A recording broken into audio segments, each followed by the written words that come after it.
Planning board to order, please take the roll. John Span, Present. Carrie Bickford, present. Ronald Bisson, Present. Larry Brand, Present. Dan Flagg, Present. Scott Libby, Present. Andrew Muncy, Present. all present. And we have our code enforcement officer, Tom Lister, at the table. Okay, great, thank you. All right, so the minutes from the April 13th, 2023 meeting. Has everybody had a chance to see them? I move that we adopt those minutes as written. Do we have a second? Second. All right, any discussion? All in favor, say aye. Raise your Aye. hand. All right, we have 2 abstentions, right? Anybody opposed? All right, nobody opposed. Thank you. All right, so I don't know that I need to open up a public hearing, but we had a public hearing that we extended, we tabled and to today's date. They got in touch with the planning director and said they needed some additional time before they came back to see us. So since it was a date certain to today, we need to extend that tabling. So May 11th. well, because Julie's not here, did that work for them, do you think? It's up to them. Probably. Okay, Well, we're currently in the middle of the public hearing, so to speak. Right. So we need to table it again, right, so let's table it to our next meeting and then, which is May 11th. right, okay. Yeah.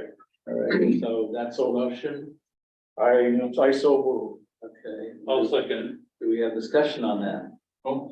All right, seeing none, hearing none, all in favor? All opposed, it's unanimous, thank you. All right, and I think, Tom, I'll let you lead off about this, but, as the board will discuss a potential site plan violation and plan of action for Severn Center Park Road, map R05, lot 056-3, craft self-storage and used car lot.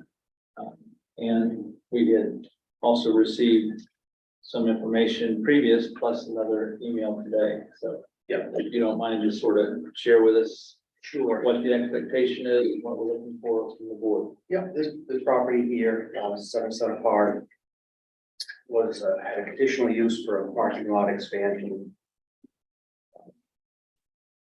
January 15th, 2013. And one of the conditions of that approval was a performance guarantee. And in that performance guarantee, it noted that no further cutting of any vegetation along 196 could occur without planning board approval. And subsequently, not too long ago, you see in the pictures, the vegetation was already removed. So this would cause a violation of site plan 175. So the applicant if the board agrees this is a violation, I can write the letter and send it to the applicant that they need to come, and this would be up to the board. Recommend that they come back with a landscaping plan, satisfy the performance guarantee. And then with that, I assume that plan should be done by a registered landscape architect or not. Let me know on that, or a reasonable time frame for that to happen. I'm sure they'd have to hire someone. So it's done, it's just got to be remedied. There's no harm other than it's a violation of the members guarantee right now. Okay. Yeah. So I guess I'll open up for questions or comments. And if you don't mind responding. Sure. So, and I guess Dan or Carrie or Scott, any questions or comments from your end of it? Was there a reason? Did he cut or? Yeah. We didn't know. You don't know. Didn't ask. There probably was a reason. Yeah. Yeah, I mean, it seems like a clear cut violation. I mean, I think, No pun intended. I was gonna say, yeah. I think, Tom's approach seems reasonable to me to kick it back to the applicant and ask them to produce a mitigation plan. her presentation to us. Scott, I know you had a couple thoughts. Yeah, no, I mean, I agree, and, I mean, I was here when we approved this, and we talked a long time, leaving those trees. There was no gray area. There's, as it says in the documents that Julie provided or Tom provided, there was a condition and went over it a few times. So, yeah, I say go for it, and I mean, my expectation is, with the landscape plan is that, you know, street trees are part of that, given that I think that's part of what the zoning. Yeah, you can come back for a formal review under, I believe it's probably 175 and You know, we won't get the big white pines back. you won't Yeah, get, there were some big trees there, right? if you're willing to wait it out, maybe. Yeah. Here, one more quick follow. Is there any kind of fine? Well, the fines accumulate per violation, $100 per violation per day. So you can count that every tree stump, but typically I waive that as long as they cooperate and come back at a reasonable time. If there's, you know, you just, that's the board's purview. Yeah, Yep. I mean, I don't know, if I were on the board in 2013 and it was as clear cut, as you say it was, I think I'd be a little angry about this. And I don't think just having them plant them again is enough, honestly.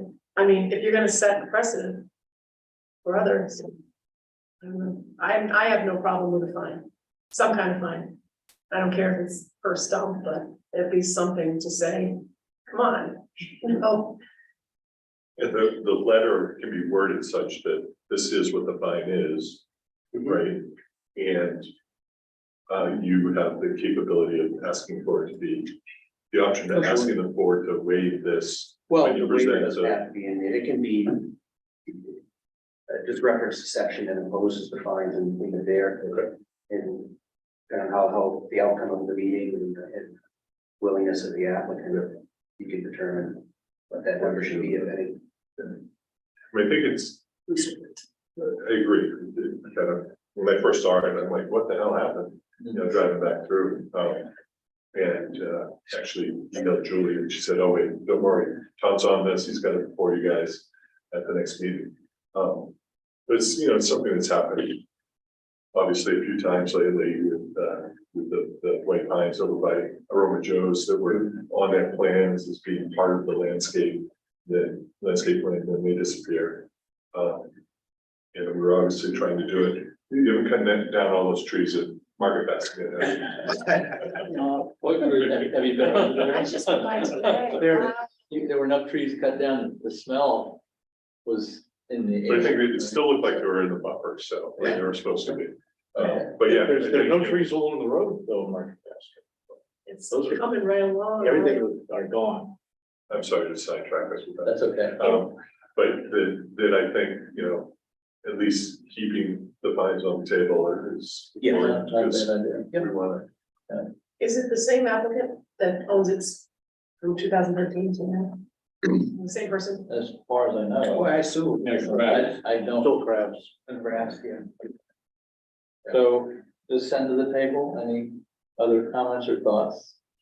The only thing I can picture in my mind is, I've seen some of the big branches laying on the ground there from those pines and stuff through the windstorms. And to me, if he wanted to cut down just the pines, you know, save his cars or whatever, he could have come to see the town and explain what was going on and stuff, but to take all the trees out, it's. Okay. Yeah. All right, There- so. There actually weren't any cars there. And this happened over the weekend, because I drive by there Friday evening and trees were there, Monday morning they weren't. And I know the woman who manages the place, and she was shocked that all the trees were gone. So it was a quick come down and here's the skidder, because there was skidders sitting there for a while. Yeah. But yeah, I agree with the fine. I concur with that too, yeah. When I looked at the photos in here, it's pretty dramatic change from running all those great big trees to none. So I would be angry about that too. Okay, so Scott, do you have enough for a motion, or do you want to go up from Larry, or? Oh, goodness. I move to authorize the code enforcement officer to issue a notice of violation for the site plan violation at 7 Park Road. Map R04 lot 056-3. With the expectation that the owner will return before the board with the landscape plan to rectify the situation. And licensing by a license. Yeah. Landscape. License plan. Yep. And I think I would say something about. At this point, no fines have been waived. Or something. Or you could maybe say, and address the issue of the fine. And address the The issue. violation. Yeah. So there's a section typically in the ordinance that allows it. Are you comfortable with, you have what you need? Okay. All right, so we have a motion. Do we have a second? Second. Any discussion? Seeing none, all in favor? All opposed, it's unanimous. Thank you. Okay, so we're to item number 3. We promise to be quick. Yeah. Just a little update on the recode. Okay. You're gonna get into the nuts and bolts of it later. So as of now, a couple days ago, the 25th, staff with Kirk, who is the consultant, recode consultant, reviewed articles 1, 3, 4, 5, and 16.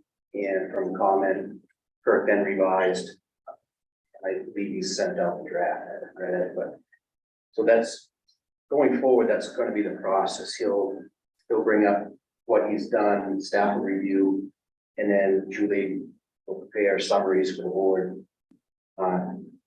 Prior to your block reviews of pieces you're gonna look at, or just general coverage. So, and that sheet process should start May 11th, next meeting. Excellent. Topsham Center zones are being worked on by CPIC, so we're not specifically looking at those yet. They come with CPIC. And the center zones, if you're not familiar with it, that's posted on the CPIC site. Okay. Yeah. And I believe Andy resigned from CPIC, so it is. CPIC would be looking for another board member, if anybody's interested. So I guess I won't put anybody on the spot tonight, but if anyone here is interested in being planning board representative to see if they, I guess let Julie or myself know. Okay. That's it, unless you have any questions. That's it. Questions for him? All right, I guess that's it. We have a motion to adjourn. So moved. We have a second. Second, Any discussion? All in favor? too early. All opposed? All right. Can you? Us some lessons.